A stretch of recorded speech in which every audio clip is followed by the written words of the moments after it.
పవిత్రంగా రాసేవాళ్ళు తెలుసా. అంత పవిత్రంగా ఉండేవాళ్ళు.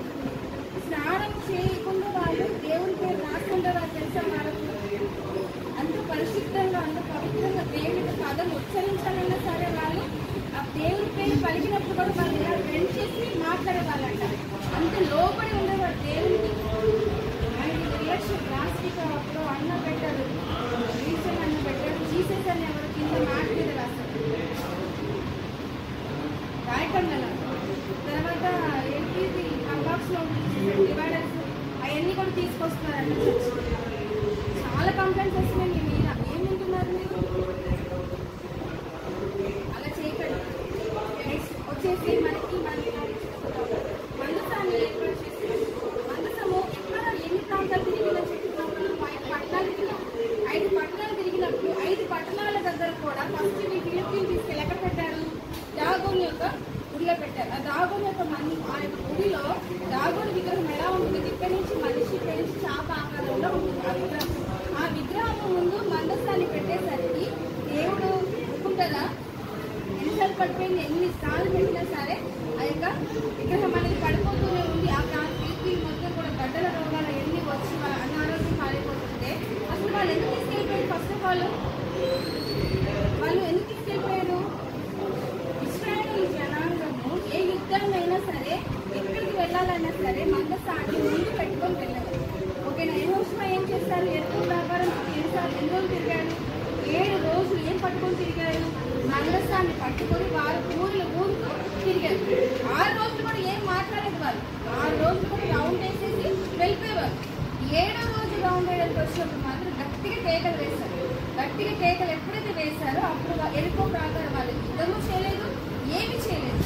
ఓకేనా? వీళ్ళు ప్రయాణమే వెళ్తున్న క్రమంలో యోర్దాను నది వస్తుంది. యోర్దాను నది వచ్చినప్పుడు లేవీయులు మందసాన్ని పట్టుకొని ఎప్పుడైతే యోర్దాను నదిని టచ్ చేస్తారో యోర్దాన్ అనేది 2 పాయలుగా విడిపోతుంది. మార్గం అనేది ఏర్పడుతుంది. ఆ యోర్దాను దాటిన తర్వాత మనం ఏం చెప్తున్నాము? 12 గోత్రాల రాళ్ళు అక్కడ పేర్చారు. చెప్తున్నామా? సింబాలిక్ గా దేవుడు చేసిన కార్యం అనేది గుర్తుందా? గుర్తులేదు. ఇది కూడా గుర్తులేదా? 12 గోత్రాల రాళ్ళు అనేది ప్రతి ఒక్క గోత్రం వారి పేరు రాసి అక్కడ పెట్టారు. అన్ని కార్యాలు అనేది మందస్థం ఏమున్నా ఎక్కడ తీసుకెళ్ళినా సరే వాళ్ళకి ఎంతో విజయం లభిస్తుందని ఫిలిప్పీలు ఏం చేశారంటే మందస్థాన్ని తీసుకొచ్చేసుకొని మనం పెట్టేసుకుంటే మనకు కూడా సక్సెస్ వస్తుంది అన్ని విషయాలు అని చెప్పేసి అందుకు దొంగలిస్తారనమాట. ఓకేనా? అర్థమైంది ఎందుకు తీసుకెళ్ళారు? మన డౌట్ క్లియర్ అయిందా? ఫిలిప్పీలు తీసుకెళ్ళారు. ఫిలిప్పీలు తీసుకెళ్ళినప్పుడు ఎక్కడ పెడుతున్నారు? దాగోనులో పెట్టారు. అక్కడ వాళ్ళకి ఏం చేసింది? గడల రోగం వచ్చింది, అనారోగ్యం పాలైపోయారు. చాలా ఫేస్ చేసినప్పుడు వాళ్ళు ఏం చేశారు? 5 పట్టణాలు తిరిగి 5 పట్టణ ప్రాంతం తిరిగినప్పుడు కూడా అక్కడ ఏం జరిగింది? వాళ్ళకి సేమ్ అదే డిసీజ్ రావడం. అవునా? ఆఖరికి వాళ్ళు భయపడిపోయి కిర్యాతయామిలో ఉన్న ఎవరి దగ్గర పెట్టారు? అభినాదాబు కుటుంబంలో పెడతారు. అభినాదాబు కుటుంబంలో ఎన్ని సంవత్సరాలు ఉంది? 20 సంవత్సరాలు. ఎన్ని సంవత్సరాలు? సాకిబ్ చెప్పాలి. ఎన్ని సంవత్సరాలు ఉంది అభినాదాబు కుటుంబంలో? 20 సంవత్సరాలు ఉంది. అయితే 20 సంవత్సరాలు సమయలు మొదటి అధ్యాయంలో 2వ అధ్యాయం మనం 7వ అధ్యాయంలో సమయలు 1వ సమయలు 7వ అధ్యాయంలో మనకి ఉంది. ఓకేనా?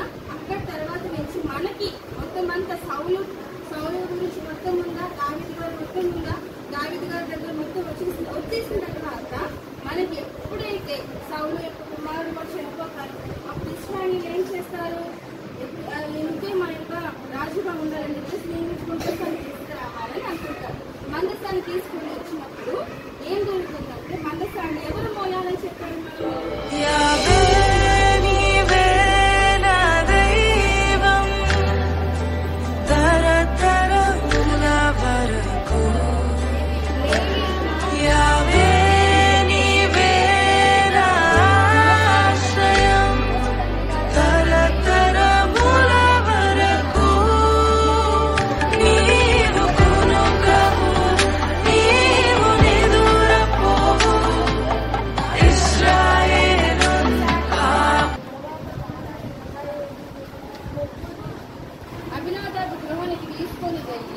మందసాన్ని తీసుకొని వద్దామని చెప్పేసి వేటి మీద ఎక్కించారు? మందసాన్ని దేని మీద ఎక్కించారు?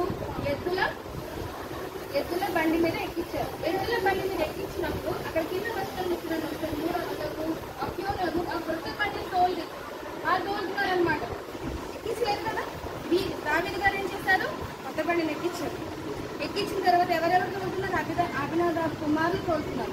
తోలుతున్న క్రమంలో ఊరేగించుకుంటూ చాలా మ్యూజిక్ ప్లే చేసుకుంటూ చాలా ఆర్భాటాలతో తీసుకువెళ్తున్నారు. తీసుకువెళ్తున్న క్రమంలో అక్కడ ఏం జరిగిందంటే పైన చూడండి ఒకసారి 6వ వచనంలో చూడండి. యెహోవా సన్నిధిని నాట్యం ఆడుతుంది. వారు నాకోము కళ్ళము దగ్గర వచ్చినప్పుడు ఎడ్లు కాలు జారినందున ఉచ్చుడు చెయ్యి చాపారు. ఏం చేసే ముచ్చుకున్నారు. పట్టుకునేసరికి కొన్ని వేల టన్నుల వోల్టేజ్ పవర్తో ఉన్న మనకి ట్రాన్స్ఫార్మర్ టచ్ చేస్తే ఎలా ఉంటుంది? జస్ట్ అక్కడికక్కడికి చనిపోయారు. అక్కడికక్కడికి చనిపోయేసరికి దావీదు గారు భయపడ్డారు. రాజ్యం అంతా భయపడిపోయింది. శూరులు భయపడ్డారు. ఎంతో బలమైన శూరులు ఉన్నారు, వాళ్ళు భయపడిపోయారు. ఎందుకు? అజ్ఞానంగా పట్టుకున్నారు. పట్టుకోకూడదని చెప్పారు. అసలు దేవుని మందసాన్ని ఎవరికి టచ్ చేయకూడదు. అందుకని లేవీలు కూడా కొంచెం గ్యాప్లో పట్టుకుంటారు. మందసాన్ని అనేది టచ్ అనేది చేయరు. అంటే గ్యాప్లో మనకి మన సినిమాలుగా చూస్తున్నాం కానీ చాలా లెంత్ ఉంటుంది. ఇంత గ్యాప్లో మందసం ఇక్కడ ఉందనుకోండి ఇక్కడ పట్టుకుంటారు, అక్కడ ఉందనుకోండి ఇక్కడ పట్టుకోవాలి. అంత గ్యాప్లో మందసాన్ని పట్టుకునేవారు. ఉచ్చాగారు ఏం చేస్తారు? టచ్ చేసేసరికి దేవుని యొక్క ఉగ్రత అనేది వచ్చేసరికి అక్కడ ఆయన చనిపోయేసరికి అక్కడ ఏం పేరు పట్టారు తెలుసు? ఆ స్థలానికి పేరు చూడండి ఒకసారి. ఇందాక అడిగితే చెప్పలేదు. పేరేజ్ అంటే కింద అవుట్లైన్లో కింద చూడండి వినాశనం. ఏముంది నాన్న? వినాశనం. అంటే అక్కడ మొత్తం అంతా భయపడిపోయారు. అందరూ చనిపోయారు. అప్పటికప్పుడు ఏంటి? టచ్ చేయగానే చనిపోయేమేంటి? భయపడి దావీదు మహారాజు ఎంతమందిని చంపాడు? 10,000 మందిని చంపాడు. అంత గొప్ప విజయం ఎంతో గొప్ప విజయం చేశాడు ఆయన. ఎక్కడ యుద్ధానికి వెళ్ళినా సరే దేవుడు తోడుగా ఉన్నారు ఆయనకి. అయినా సరే ఏం జరిగింది? చూసి భయపడిపోయి ఎవరు ఇంట్లో పెట్టారు నాన్న? తీసుకెళ్ళి చూడండి అక్కడ 12వ వచనంలో చూడండి. ఓబేదేదోము ఒక గృహంలో పెడతారు. చూసారా? ఏ గృహంలో పెట్టారు? ఓబేదేదోము గృహంలో పెడతారు. ఓబేదేదోము గృహంలో 3 నెలలు ఉంటుంది. రీజన్ ఇక్కడ మెయిన్ పాయింట్ మనం చూసుకుందాము. 3 నెలలు ఉండేసరికి అక్కడ ఏం జరిగింది చూడండి. దావీదు గుడి దేవుని మందసము ఓబేదేదోము ఇంట్లో నుంచి దావీదు పురమునకు ఉత్సవానికి తీసుకున్నారు. ఎట్లనగా కానీ చూడండి ఆ యొక్క ఓబేదేదోము గృహాన్ని దేవుడు వారి ఇంటి వారందరినీ 11వ వచనంలో చూడండి. ఆ ఇంటి వారందరినీ ఆశీర్వదించింది. ఏం చేస్తారు నాన్న? ఇంటి వారందరినీ కూడా దేవుడు ఆశీర్వదించింది. ఎందుకు మరి అభినాదాబు గురించి రాయించలేదు దేవుడు కదా? డౌట్ రావాలి కదా. ఓబేదేదోము గృహం జస్ట్ 3 నెలలే ఉంది. అభినాదాబు ఇంట్లో ఎన్ని సంవత్సరాలు ఉంది? 20 సంవత్సరాలు ఉంది. మరి ఇక్కడ రాయించినట్టుగా దేవుడు అక్కడ రాయించలేదు.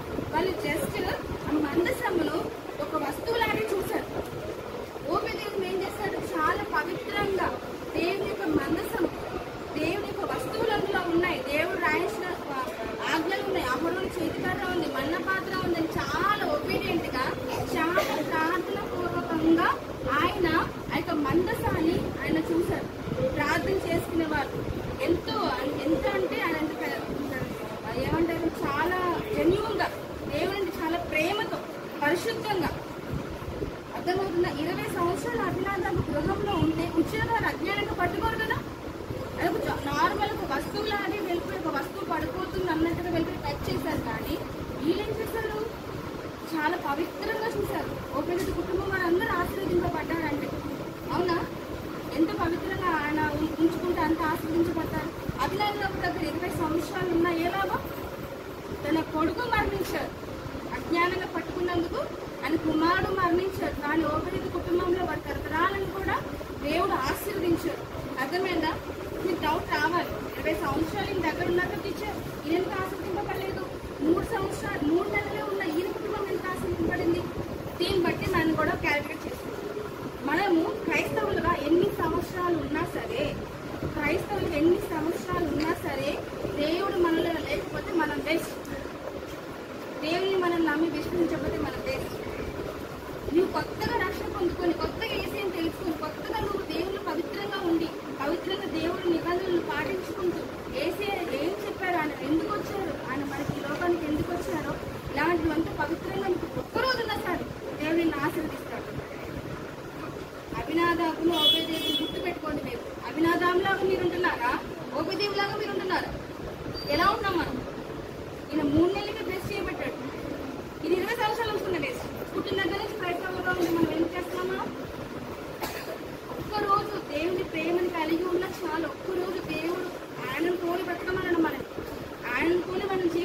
మనం ఎలా ఉంటున్నాం? గుడి దాకా చర్చి దాటం కానీ మామూలే, ఎక్కడ పడినా అక్కడే. మనలో ఒక దేవుని యొక్క ప్రేమ అనేది లేకపోతే ఎన్ని సంవత్సరాలు ఉన్నా మనం క్రైస్తవులున్న వ్యర్థమే. కుళ్ళు కుతంత్రాల శరీర ఫలాలు మనలో ఉంటే వ్యర్థమే. మళ్ళీ చెప్తున్నాం, అర్థమవుతుందా? సరే, ఓబేదేదు కుటుంబం దగ్గరికి వచ్చి 3 నెలలు అయ్యింది. ఓబేదేదు కుటుంబం చాలా లేని కుటుంబం. దావీదు గారికి తెలిసిందనమాట, ఓబేదేదు కుటుంబాన్ని దేవుడు మందసం ఉండడం వల్ల ఎంతో బ్లెస్ చేశారని చెప్పి దావీదు గారు ఏం చేస్తారు? తీసుకొచ్చేయాలనుకుంటారు. ఎలా తీసుకొస్తారు తెలుసు? ఫస్ట్ ఎందుకు వెళ్ళారు? 30,000 మంది షూర్లు పట్టుకుని వెళ్ళారు. నెక్స్ట్ చూద్దాం ఎలా తీసుకెళ్లారు, ఒకసారి చూద్దాం. ఒక 12th ఈ పాటలు చూడండి. దావీదు పోయి దేవుని మందసమును ఓబేదేదు ఇంట్లో నుండి దావీదుపురంలో ఉత్సాహంగా తీసుకుని వచ్చి ఎట్లనగా తీసుకొచ్చారు? యెహోవా మందసము మోయేవారు 6 అడుగులు. ఎన్ని అడుగులైనా? 1 2 3 4 5 6. ఇక్కడ ఏం జరిగింది? ఒక ఎత్తు, ఒక ప్రొవ్విన తోడుని పలిచేవారు. తీసుకెళ్ళి 6 అడుగులు వేసుకుంటూ ఏం చేస్తారు? ఒక ఎత్తుని, ఒక ప్రొవ్విన తోడుని పలిచుకుంటూ మందసాన్ని భయం వేసింది కదా. ముందు ఏం జరిగిందంటే దావీదు గారు తీసుకురావడంలో దేవునికి మహిమ రాలేదు. దావీదు మహారాజు గారు తీసుకొస్తున్నారు మందసాన్ని. దావీదు గారు రాజుగా ఉండబోతే మనం తీసుకొస్తున్నారు మందసాన్ని. ఎందుకు? ప్రజలందరూ ఏం చేశారంట? దావీదు గారిని పొగుడు తీసుకొచ్చారు. కానీ ఇక్కడ దావీదు గారు ఏం చేశారు? ఆయన ఏ పోదు అంటే 3 పోగులు ఏమన్నా లెనిన్ క్లాత్ ఫస్ట్ ఎలా వెళ్ళాడు? దావీదు మహారాజుగా వెళ్ళాడు. ఇప్పుడు ఎలా వెళ్ళాడు? దావీదు తగ్గించుకొని 3 వస్త్రాలు ధరించుకొని తగ్గించుకొని దేవుని మందసాన్ని తీసుకువెళ్తూ ఎలా తీసుకుని 6 అడుగులు వేసిన తర్వాత ఏం పలిచాడు? ఒక ఎద్దుని, ఒక క్రొవ్విన దూడని పలించుకుంటూ తీసుకెళ్ళాడు. ఎన్ని అడుగుల తర్వాత?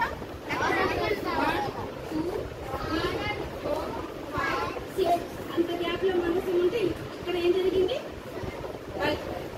ఏం పలించాడు ఆయన? ఒక ఎద్దుని, ఒక క్రొవ్విన దూడని బలించుకుంటూ రాజ్యం ఎంత దూరం రాజ్యం ఉందో అంత దూరం వరకు కూడా ఆయన బలించుకుంటూ తీసుకెళ్ళారు. అప్పుడు ఎప్పుడైతే దావీదు ఫస్ట్ రాజుగా పవర్గా బలవంగా వెళ్ళాడో అప్పుడు ఏం జరిగింది? ఉద్యోగాలు చనిపోయారు. అజ్ఞానంగా పట్టుకోవడం, బలించుకుంటూ వెళ్ళడం వల్ల ఎవరు చూస్తాడు కదా? తగ్గింపు వచ్చింది, భయం వచ్చింది. అవునా? దావీదు ఏం చేస్తుంది? ఫస్ట్ ఆయన మహిమ గారు గొప్ప దావీదు గారు గొప్ప అని చెప్పడం ఇలా వెళ్ళాడు మందసము. ఇప్పుడు తగ్గించుకొని ఒక నూలు వస్త్రాన్ని క్లియర్గా ఉంది. ఏ పోగు ధరించిన నూలు పోగు చేసిన ఏ వస్త్రం ధరించిన ఒక వస్త్రాలను ధరించుకొని ఆయన నెమ్మదిగా 6 అడుగులు వేసిన తర్వాత వెళుతూ ఒక ఎత్తుని, ఒక ప్రొవ్విన దూడని చంపుకుంటూ తీసుకెళ్ళాలి, పలించుకుంటూ తీసుకెళ్ళాలి. అంత భయభక్తులతో ఉండాలి. వెళ్ళిన తర్వాత అప్పుడు దేవుని యొక్క పరిశుద్ధాత్మ ఆయన మీద తాకి నాట్యం ఆడుతూ ఏ పాట పాడుకున్నాం?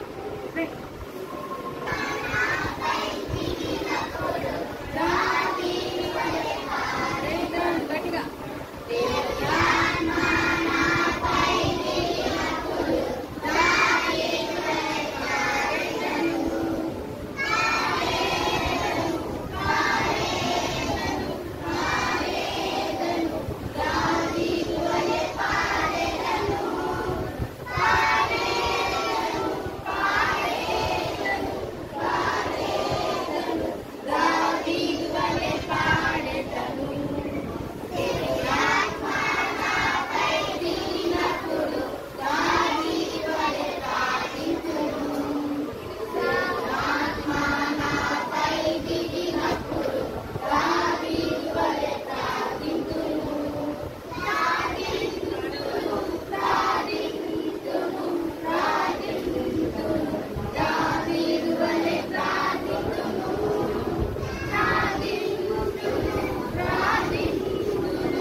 భయభక్తులతో ఉంటేనే మనం దేవుడి చేత ఆస్వాదింపబడతాం. పొగరు, గర్వం, అహంకారము మన మీద ఏది ఏలుబడి చేస్తుందో అది తీసివేయాలి. అర్థమవుతుందా? సరే, ఇప్పుడు మనము అంత నాట్యమాడుతూ వస్తున్న దావీదు గారిని ఎవరు చూశారు? మీకాలు చూస్తుంది. మీకాలు ఏమనుకుంటుంది? దేవుని ఆత్మ తనలో లేదు. దేవుని ఆత్మ తనలో లేదు. లేకపోవడం వల్ల మీకాలు చూసి అందరి ముందు ఏంటి దావీదు ఇలా నాట్యమాడుతున్నాడు? రాజు కదా, నువ్వు ఎలా ఉండాలి? రాజులాగా రావాలి. ఫస్ట్ రాజులాగా ఏం జరిగింది? ప్రమాదం జరిగింది కదా. ఇప్పుడు ఏంటి ఈయన ఇలా వెళ్తున్నాడు అని ఎగతాళి చేస్తుంది. దావీదుని ఎగతాళి చేస్తే దావీదు గారు అంటారు, నీ తండ్రి అయిన సౌలుని, నీ యొక్క అన్నని కాదని దేవుడు నన్ను రాజుగా, ఆయన జనాంగానికి రాజుగా నియమించుకున్నాడు. కాబట్టి నేను నా తండ్రి తగ్గించుకొని నేను ఉండాలి, నేను ఇలాగే ఉండాలి అని చెప్పేసి అని అంటాడు దావీదు. అలా అన్నప్పుడు మీకాలు ఏం జరుగుతుంది తెలుసా? తను చనిపోయేంత వరకు కూడా, తన లైఫ్ ఎండింగ్ వరకు కూడా తనకి గర్భఫలము పిల్లలు అనేది పుట్టారు. ఎందుకు? ఎగతాళి చేసింది. మీరు ప్రార్థన చేసినప్పుడు మీరు ఎవరు చూస్తున్నారేమో, ఈ తండ్రితో నువ్వు మాట్లాడు. నువ్వు పని చేస్తున్నప్పుడు, దేవుని పరిచయం చేస్తున్నప్పుడు ఎవరైనా చూస్తున్నారేమో, ఎవరైనా ఏమైనా అనుకుంటారేమో. నీ తండ్రి పని నువ్వు చేస్తున్నావు. సువార్త చేస్తున్నప్పుడు నీ తండ్రి పని నువ్వు చేస్తున్నావు. ఎగతాళి చేసిన వాళ్ళకి మీ కాల్ని సింబాలిక్ గా మనకు పెట్టారు. ఎగతాళి చేసిన వాళ్ళకి ఏం జరిగింది? లైఫ్ లాంగ్ తనకి పిల్లలు అనేది పుట్టాలా, శాపం అనేది వచ్చింది అక్కడ. మీరు పాట పాడుతుంటే నాకు ఒళ్ళంతా గొగ్గలు పుట్టేస్తుంది తెలుసా, గమ్మలు ఎక్కువ పుట్టేస్తుంది. దేవుని ఆత్మ నా మధ్యలో ఉంది, దేవుడు మనతో ఉన్నాడు. నవ్వడం ఎక్స్ప్రెషన్ పక్కన పెట్టండి. అర్థమవుతుందా? దేవుని మందస్సంలో ఏమున్నాయి చూద్దామా నాన్న? బైబిల్ చెప్పాలి. సంపత్, ఆశీష్ వినాలి. సత్విక్, దేవుని మందస్సంలో దేవుడు ఎన్ని సంవత్సరాలు ఇశ్రాయేలు జనాంగానికి మన్నా పాత్రలు అంటే అసలు ఇచ్చారు? మన్నా ఇచ్చారు 40 సంవత్సరాలు. ఎన్ని సంవత్సరాలనా? 40 సంవత్సరాలు. రాజు పలుకులు ఎవరిచ్చారు? ఎవరిచ్చారు? మోషే గారు. ఏమిచ్చారు? 10 ఆజ్ఞలు మనం పాటిస్తున్నాము. ఒక్కటన్నా? నెక్స్ట్ ఏంటది?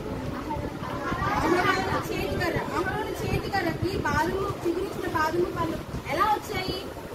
ప్రధాన యాజకులుగా ఎవరైతే ఉండాలి అని చెప్పేసి మోషే దగ్గరికి వెళ్ళినప్పుడు మోషే గారు ఏం చేస్తారంటే 12 గోత్రాల వాళ్ళ చేతికర్రలు తీసుకుంటారు.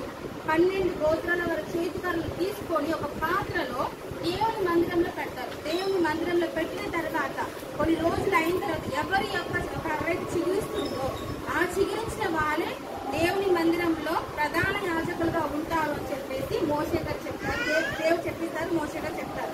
అయితే మందిరంలో పాత్రను పెట్టిన తర్వాత రోజులకి వచ్చిన తర్వాత అహరోను చేతికర్ర మాత్రమే చిగురుస్తుంది. అవునా? అహరోను చేతికర్ర చిగురుస్తుంది. ఏం చిగురిస్తుంది? బాదం ఫలాలు చిగురుస్తుంది. అంటే ఆ కర్ర ఏంటి? బాదం చెట్టు కర్ర. ఓకేనా? ఎందుకు వాళ్ళ పేరు ఏ గోత్రం వాళ్ళు ఆ గోత్రం పేరు రాస్తారు.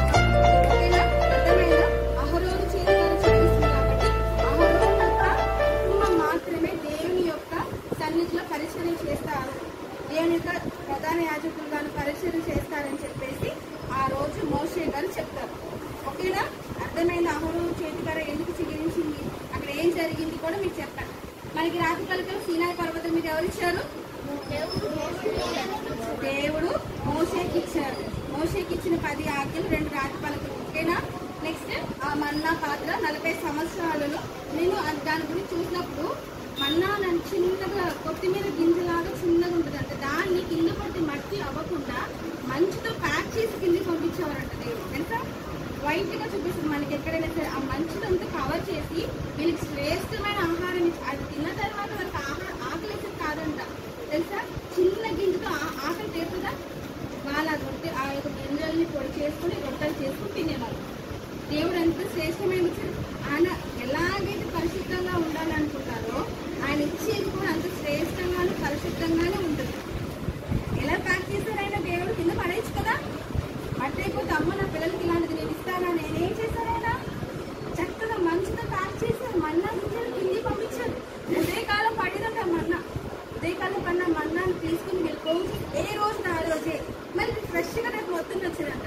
ఈ రోజు మిగిల్చుకున్నారు, అది పులిసిపోయేదంట.